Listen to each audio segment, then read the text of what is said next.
Olá, meus amigos, que momento propício para a gente voltar a gravar vídeos, não é verdade? Vamos comentar hoje sobre o novo decreto de armas no Brasil, que será publicado na próxima semana, mas foi assinado hoje pelo presidente Lula.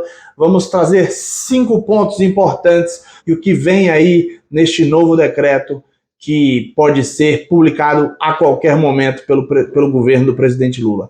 Vamos lá? Primeiro, fiquei um longo tempo fora das telinhas, e agora eu estou voltando porque o assunto é sério. Eu não quis ficar gravando vídeo sobre especulações do que poderia acontecer com o tiro de defesa e o tiro esportivo no Brasil. Então, resolvi dar uma sumida, isso mesmo. Deixei um pouco da gravação de vídeos sobre esse tipo de tema, até porque não adiantava a gente tratar de assuntos que não estavam em evidência. Mas agora nós estamos voltando com força total, uma vez que tem muito assunto a comentar. E hoje eu vou trazer para você 5 pontos importantes sobre essa apresentação que foi feita, a regulamentação das armas no Brasil, que foi chamado pelo governo federal hoje, durante a cerimônia de assinatura de Programa de Ação na Segurança. Vamos lá para os 5 pontos principais que eu pude destacar aqui. E se você ficar até o final do vídeo, eu vou trazer para você uma dica muito importante. Eu peço que você fique até o final, porque essa dica é certamente um divisor de águas na sua vida para você, atirador, praticante do tiro esportivo ou aquele usuário de armas de fogo para a sua segurança pessoal e da sua família. Fica comigo até o final do vídeo e você não vai se arrepender do que eu tenho para falar para você ao final do vídeo. Primeira dica, dica número 1. A PF, as armas da PF agora serão restritas até 2 armas. E eu até não posso usar essa palavra restrita, porque infelizmente ela vai ter 2 conotações no vídeo de hoje. Bom, vai se restringir agora o número de apenas 2 armas registradas no cadastro da Polícia Federal, no SINARM, no Sistema Nacional de Armas. Essas são aquelas armas utilizadas para a defesa pessoal. São geralmente as armas que a gente conhece como armas de posse. Só poderão ser adquiridas 2 por civil, certo? E o que isso implica? Implica que as pessoas agora deverão, como foi decidido já pelo STF, comprovar a efetiva necessidade, vão ter que demonstrar cabalmente a efetiva necessidade para poderem, a partir daí, adquirirem 2 armas para posse. O que isso significa? Praticamente o fim das armas de posse no Brasil, uma vez que nós já sabemos qual é o resultado das decisões dos delegados das polícias federais em torno do Brasil. É a negativa na permissão, na autorização para aquisição de armas para a defesa pessoal através do SINARM, do Sistema Nacional de Armas. Então nós estamos falando basicamente do fim das armas de posse. Ponto número 2 é o ponto dos CAC. Nós já vamos diretamente para os colecionadores, atiradores e caçadores. Aliás, eu vou me ater mais à parte dos atiradores esportivos, porque eu acho que essa é a maioria das pessoas que hoje se apresenta ao mundo do tiro, é na qualidade de atiradores esportivos, aqueles que têm as armas para prática esportiva. Existem colecionadores, existem caçadores, mas a grande maioria é de apenas atiradores esportivos. E nesse caso em específico, nós vamos voltar para o patamar de 2018, ou seja, nós vamos ter volta dos níveis de atiradores, e eu vou aqui destacar, de acordo com essa apresentação trazida pelo próprio governo, quais são os níveis de atiradores. Nível 1, vai ser exigido 8 treinamentos ou competições em clube de tiro em eventos distintos a cada 12 meses. Não vai ser exigida a participação em nenhuma competição para o nível 1. Vão ser 4 armas de calibre permitido, e nós vamos falar ainda sobre calibre permitido e calibre restrito hoje. 4.000 cartuchos para essas armas e 8.000 cartuchos 22 LR ou short por ano, certo? Nível 2, que eu acredito que seja o nível da maioria das pessoas, serão 12 treinamentos no clube de tiro em dias diferentes, evidentemente, e 4 competições em tiro esportivo, sendo dessas 4, 2 em âmbito estadual, regional ou nacional, a cada 12 meses. Então, para esse nível serão permitidas 8 armas de uso permitido, 10 mil cartuchos por ano e 16 mil cartuchos para 22. No nível 3, que é um nível muito importante sobre algo que nós vamos falar agora, é o nível que exige 20 treinamentos em clube de tiro e 6 competições. Dessas 6, 2 serão em âmbito nacional ou internacional no mesmo período de 12 meses. Para esse nível, serão liberadas 16 armas de fogo, sendo 12 de uso permitido e 4 de uso restrito, com uma ressalva, além de 20 mil cartuchos por ano e 32 mil cartuchos de 22 LR ou shot. Por que tem uma ressalva nessas 4 armas de uso permitido?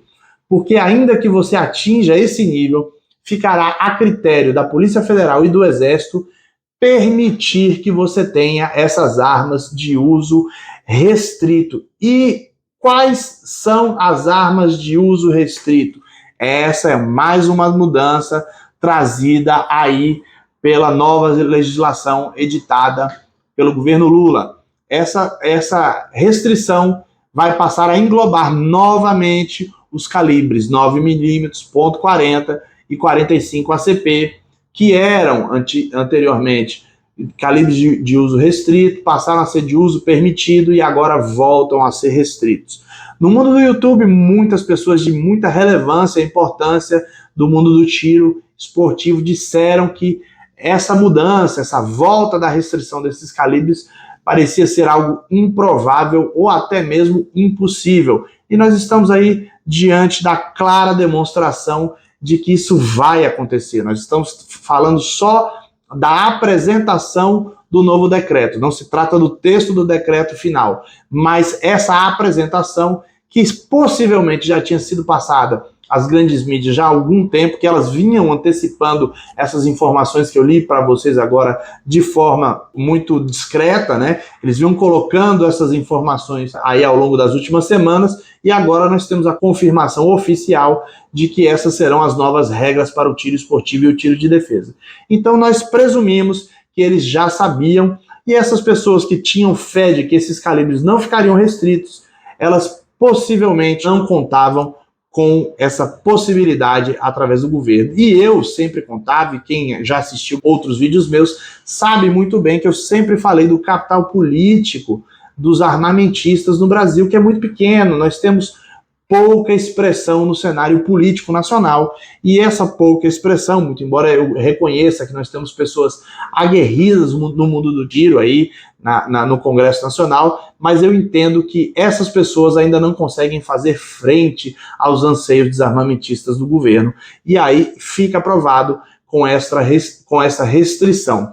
E qual é o link dessa nova restrição dos calibres ao nível número 3 dos atiradores esportivos? O link é o seguinte, gente. Nós sabemos que a maioria das armas vendidas recentemente no país são desses calibres, em especial o calibre 9mm, que hoje é o calibre que mais vendeu nesses últimos anos no mercado das armas nacionais e internacionais comercializadas aqui no país. Então nós sabemos que a gama de armas desse calibre 9mm é a maior gama de armas de todos os anos do tiro no país. E o que isso implica dizer? Que ou o cidadão abre mão das suas armas através do programa de recompra, que também está previsto nessa apresentação proporcionada pelo governo, ou o cidadão opta pela recompra e vende as suas armas, o que vai ser definido aí com a edição do decreto no próximo semestre, ou então ele está obrigado a ser um atirador nível 3. E por que eu digo obrigado? Porque essa apresentação ela fez uma ressalva de que aqueles que já tinham adquirido sob égide da legislação anterior suas armas, eles terão o direito à posse, mas eles terão o direito à posse com os critérios que estão sendo adotados. O que implica dizer o seguinte: quando os nossos CRAFs começarão a vencer por conta ou dos prazos antigos ou dos novos prazos definidos pelo governo federal, para a renovação da concessão do registro e apostilamento dessas atividades,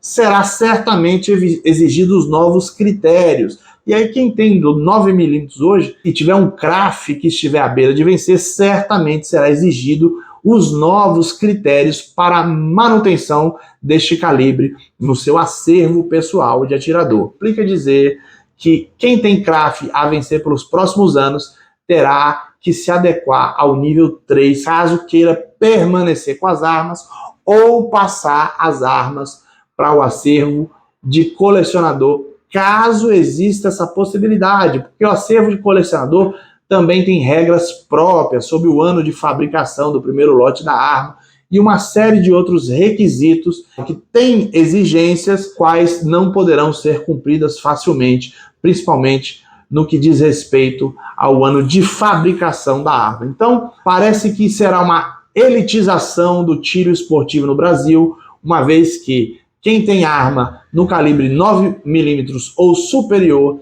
será obrigado a se manter num nível de competição acima do normal, daquilo exigido antigamente, e isso encarecerá muito o tiro esportivo no Brasil, tornando-o ainda muito elitizado.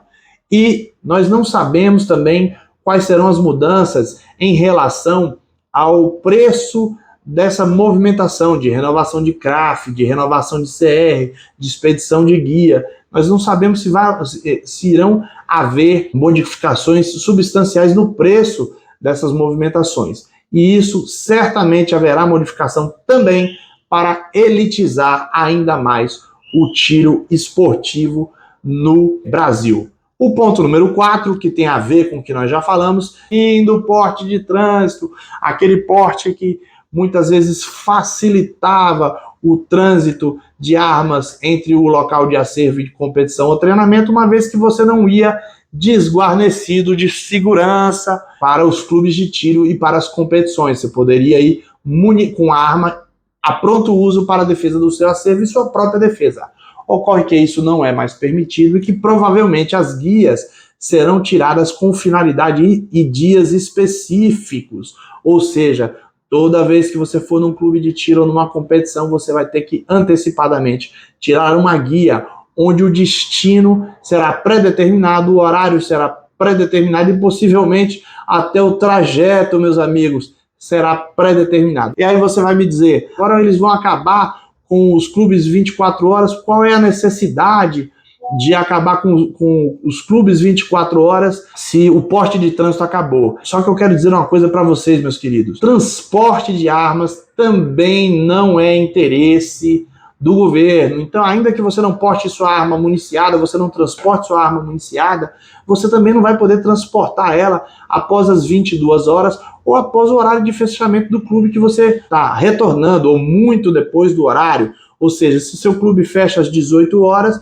você não vai poder ser encontrado na posse dessas armas às 21h30, porque o tempo necessário do trajeto até a sua residência vai ser levado em consideração, uma vez que o trajeto será agora específico, e o tempo decorrido dessa viagem será certamente computado para fins de averiguar se você está em posse ou porte ou transporte ilegal de armas. Por isso, o interesse em manter os clubes dentro de um horário previsível para aumentar a possibilidade de fiscalização do transporte dessas armas. Então, quem diz assim, não existe motivo para encerrar com os clubes 24 horas porque acabou com o porte de trânsito, isso não é verdade, porque está se perseguindo também o transporte de arma desmuniciada, está se criando um motivo para ampliar as possibilidades de prisão. Por isso, a importância do fim de clubes 24 horas. E o ponto número 5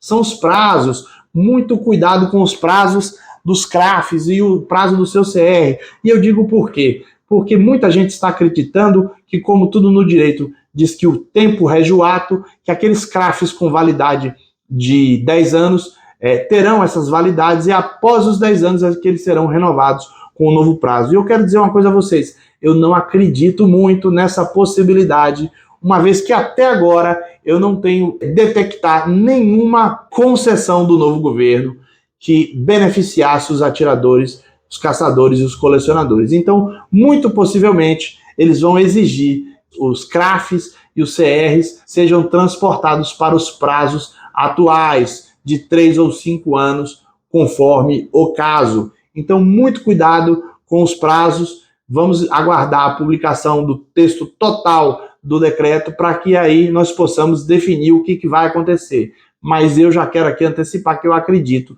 que eles vão sim exigir a redução desses CRAFs já emitidos, talvez sobre alguma justificativa de emiti-los com biometria, entre outros argumentos, para que eles recuperem esses CRAFs e emitam CRAFs já com a nova validade prevista. E eu deixei a mais importante informação, eu deixei agora para o final e que pode mudar a sua vida. Como nós estamos vendo aqui com tudo que eu disse até agora, o endurecimento dessas regras certamente tem um motivo, uma justificativa, que é o endurecimento também da fiscalização. E nesse sentido, com a mudança do calibre 9, 40 e 45 para calibre restrito, nós temos uma modificação muito importante, que os calibres restritos, de acordo com a Lei 10.826, eles têm um tratamento diferente do legislador no que tange ao porte ilegal. Se você estiver transportando de forma ilegal, você está sujeito a uma pena muito mais grave, que não permite o pagamento de fiança ou sequer o pedido de liberdade provisória. Isso mesmo, porque a soma do artigo 16 da Lei 10.826 com o artigo 1º da Lei 13.497 de 17, sancionada pelo Michel Temer, torna o crime de porte ilegal de arma de calibre restrito em crime hediondo, ou seja, você não está sujeito à fiança atribuída pelo delegado e você certamente não terá um pedido de liberdade provisória deferido pelo juiz. Ou seja, se você for detido pelo porte ilegal de armas, calibre restrito, você não estará sujeito nem à fiança, nem à liberdade provisória. Você sabe que isso implica dizer que você terá uma grande dor de cabeça para resolver este problema. Então, fica aqui o meu apelo que você tome muito cuidado a partir de agora, até mesmo com o transporte das suas armas de fogo, e seja muito criterioso, porque qualquer motivo de má interpretação da lei pode lhe trazer um problema muito sério. Eu não estou aqui sendo mensageiro do caos, muito pelo contrário. Eu acho que nós devemos continuar lutando pelo tiro esportivo, pelo nosso direito à defesa com equipamento à arma de fogo, mas eu acho que nós estamos passando um momento crucial para o nosso direito e nós temos que ter muito cuidado com as implicações de julgamentos mal feitos da lei a esse respeito. Por fim, para falar sobre a judicialização deste decreto e a possível decretação da sua inconstitucionalidade, eu também tenho visto diversas pessoas dizendo que não seria um bom momento para a judicialização desse problema, e entre eles eu quero aqui destacar o René Barbosa, que disse que a judicialização dessas questões nesse momento seria muito arriscada, e eu concordo com ele, uma vez que nós já sabemos qual é a posição majoritária ou quase unânime do Supremo Tribunal Federal a respeito dos armamentos, das armas de fogo. Então eu acho que o momento é de muita calma, muita paciência e de a formação de novas estratégias e uma mudança na cultura relacionada ao direito da propriedade das armas de fogo no geral. Então esse foi o vídeo. Se você ficou até aqui, se você ouviu todas as minhas dicas, eu te peço que, por favor, considere deixar o seu like, considere compartilhar esse vídeo para pessoas que precisam saber dessas informações e apoiar o nosso canal que está só começando, e ainda nós vamos trazer muito conteúdo a esse respeito. Muito obrigado e até o próximo vídeo.